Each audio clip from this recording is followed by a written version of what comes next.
two-time All-American, top seed at 174, Michael Kemerer. The first question, Chem Dog, is from KJ Pilcher.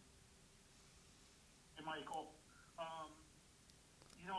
There's a lot of emphasis at the beginning of the year that you just need to get to the NCAA tournament, unlike a year ago. Now, what it seems to be pretty eminent that you guys are going to be able to compete in St. Louis. What's the feeling like knowing that you're going to have that finish line, unlike last March? Yeah, it's awesome. I mean, thinking about the circumstances a year ago, obviously a lot has changed, but we're awesome. We're happy. We're really happy that we can compete. So we're I guess we're thankful that we get the opportunity, and now we get this opportunity. We got to go and make the most of it. We can't just squander it. I guess we got to be ready to go. The team was so dominant at the Big Ten. What are you guys doing from now until next Thursday? What needs to be done for you guys to have a similar performance at the national tournament? Yeah, we just need to get ready to go. I mean, we feel like we have tough 10 guys that are ready to wrestle when we step on the mat. So that's the biggest thing, is just, maybe fine-tuning a couple things, but just being ready to compete. I mean, we're 6 days out, so 6 days from now we got to be feeling good, ready to compete, ready to go out and wrestle hard and score points like we know how. And that all starts in the preparation here, and then once it's time to get out there, we're ready to rock. Kemerer, the next question from Cody Goodwin. Hey, Ken. How much has really just kind of the last 12 months been kind of a reinforcement on the idea that the approach that I know Jody preached when you guys were at Young Guns and Tom and Terry preach now that you're here at Iowa, just clearly it works, right? Because you guys had such a regular off season, and then you guys went and hit the mat a little bit in the fall, and you had the weird stoppage before Big Tens, and then you came out like gangbusters last weekend in Pennsylvania.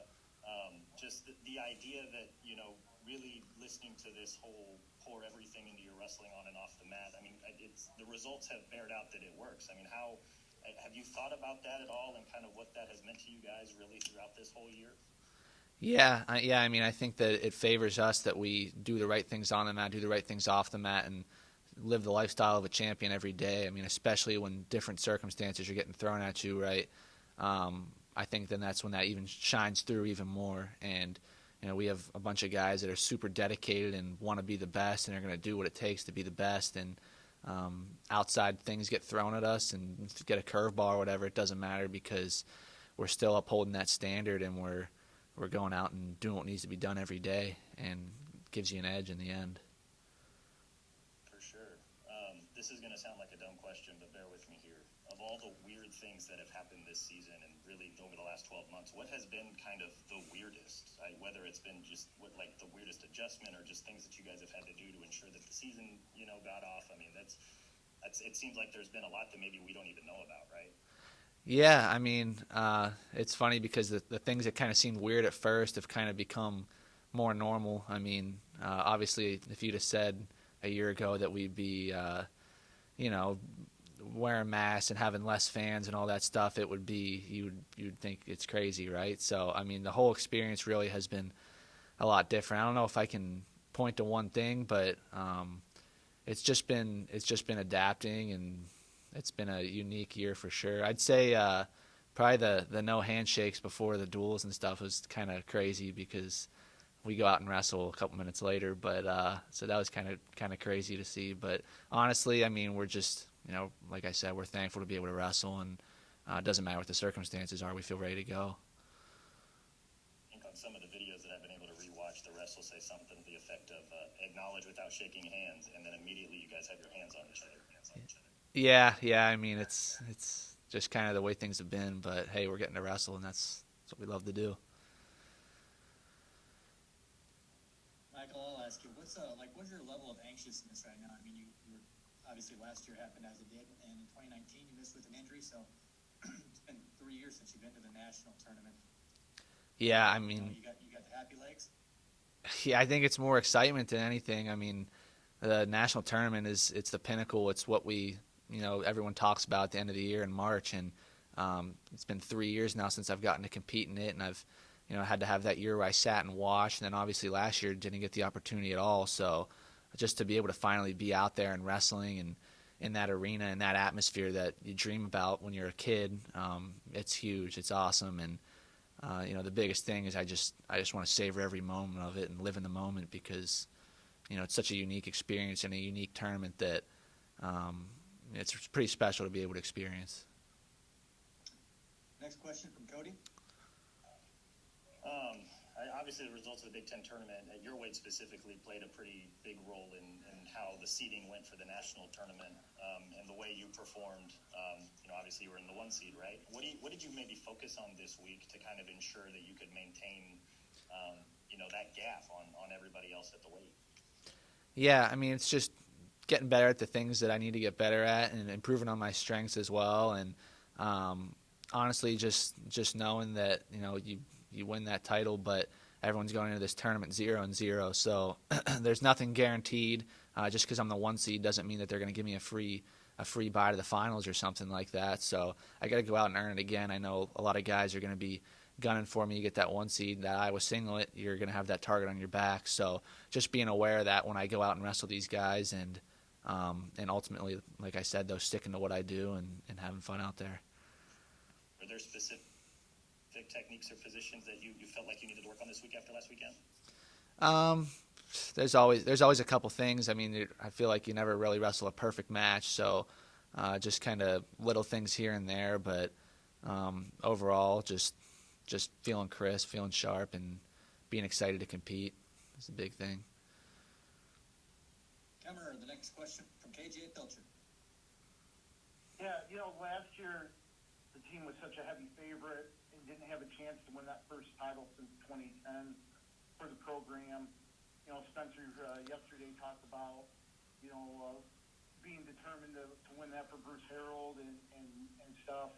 But how much is the team focused on the team championship and putting it on top for the first time in over a decade?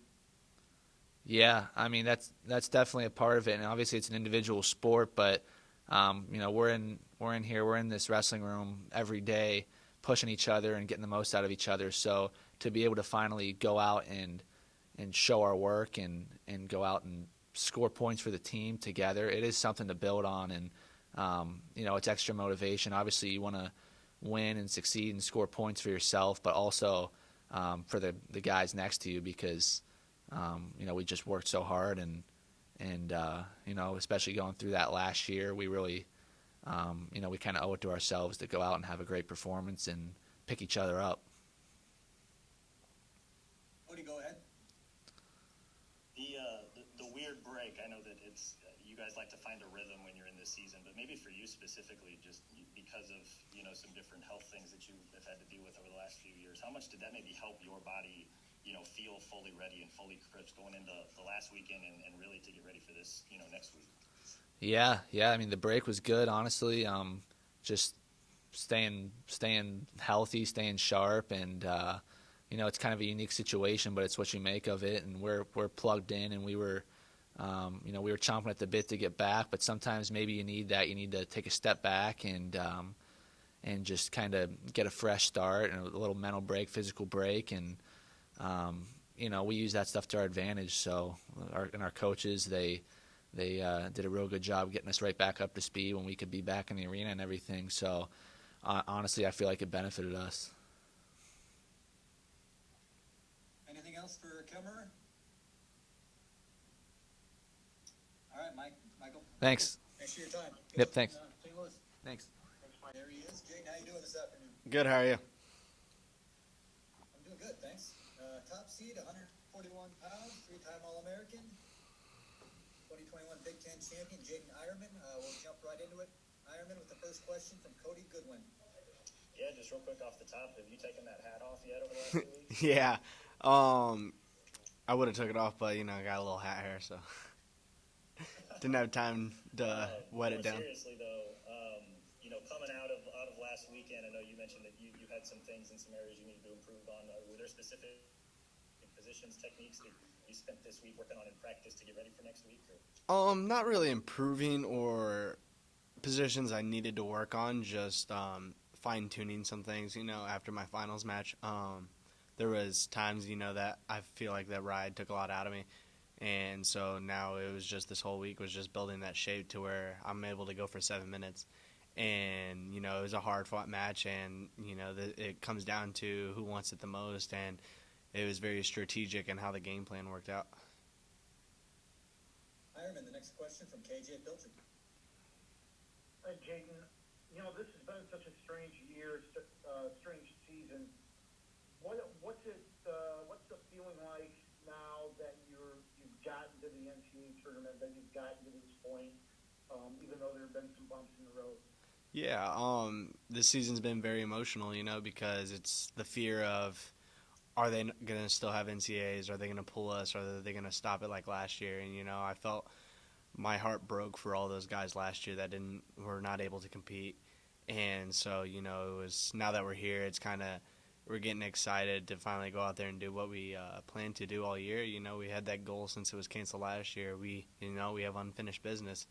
And we're going to go out there next week and hopefully, just do what we are to do, We've been working every day, the hardest we can, pushing our bodies to the brink of exhaustion so we're able to go out there and just battle for 7 minutes. You guys performed really well last weekend after about a month break. What did you learn about the team, or what did the rest of the team kind of show you, as far as the medal? To perform the way it did. Yeah, this team is really close, so we're always talking with each other, and I think that's what makes this group really special is how close we truly are. We're willing to go out there and fight for each other, because we always talk about how we want to win an individual national title, but we're doing this also for a team, and as long as everybody goes out there and does their job that we know everybody can do, we're going to really do something, I think, special come next week. One more question. I know you've wrestled in St. Louis before, but given that it's kind of your hometown, your home state, you're wearing a different singlet this time. What are your thoughts about going back to Missouri and competing at the national tournament? Yeah, I'm excited. I'm always excited for nationals. It's the pinnacle of the sport for college. And I'm just, thrilled to go back, back to Missouri to where I first started my career. My first national tournament was in St. Louis, and I had a great run my freshman year there. And so to go back there and do what I meant to do out 4 years ago, and that was to win a national title. And right now I'm in the perfect place to do that. The next question, Jaydin, from Cody Goodwin. A little more wrestling X's and O's here. Now that you've got, you were able to wrestle Nick Lee, and I know you've wrestled him before, but it had been a while. How do you take that experience of kind of getting your hands on a guy like that into the practice room? Like what does he reveal about your style, or what did he reveal about what maybe you needed to work on this week? I know you mentioned the yeah. We were just working on, I feel like people think that wrestling me kind of gives them a good feel of how it is, but the thing with me is I never wrestle the same twice. I will always approach the match differently and what's given to me. So it's good for me to go out there and wrestle against a guy like that. I have nothing but respect for him. He's a great competitor. We've had battles over the years. So knowing what's coming and that hard pace, I got to feel that, and now I know I'm going in there very confident. I'm believing in myself and what I can do. So this week was just, working hard and just doing what we do best. Yeah, I know that, you got to wrestle Chad earlier this year, right? First match out, and then, you widened the gap a little bit in the semifinals there. I guess just the idea of having confidence after feeling a pace like that, like what Nick Lee brings. I mean, that's got to help you a lot going into next week. Right? Yeah, for sure. The first time me and Chad wrestled, I got caught off. I caught lazy in the very beginning and got taken down, and then I wasn't really able to ride him that much. And I feel like once the season started going on and on, I was finally getting back in the groove of things. I didn't wrestle folk style since 2019, so it was just finally getting back into that groove. And then when the match came in the semis, I was ready. I wasn't lazy. I was focused 100% in, and then I was able to ride. I'm able to get back to where I was back in 2019 with my riding ability, and then staying that mental toughness that they gave me. I'm in the best shape of my life, and it's going to be really scary come nationals. When you get to feel a pace like that, it seems almost obvious, right? That like, hey, you got a guy like DeSanto in the room who could simulate that. So Oh, yeah. I know he's training for his own stuff, but do you grab him in the room after you wrestle a guy like Nick Lee to try and? We've wrestled before. We've wrestled quite a few times in practice, so I'm used to that pace. You know, it's nothing I'm gonna be, surprised by. Like, oh wow, like this guy goes so hard. When I'm like, I'm the best guy in the country that can just wear you out like for 7 minutes straight. So having that in your practice room is just awesome to see because it fuels you to become better. And this is, like I said before, this is the best shape I've ever been in my life. And that's what I set out to do when I came here. Is I needed that to where I could go hard for 7 minutes. Work on my hand fighting, work on my basic defenses, and so far it's been just tremendous this year. Anything else for Jaydin Eierman? Excuse me. All right, Jade, thanks for your time. Thank you. This weekend. Thank you. This weekend, excuse me. All right, hey, Batman, I see you just jumped on. I got a recording, and I know Matt Nelson's recording, so we'll be able to share some stuff with you. That wraps it up. See you, Jaydin. See ya. Thank you.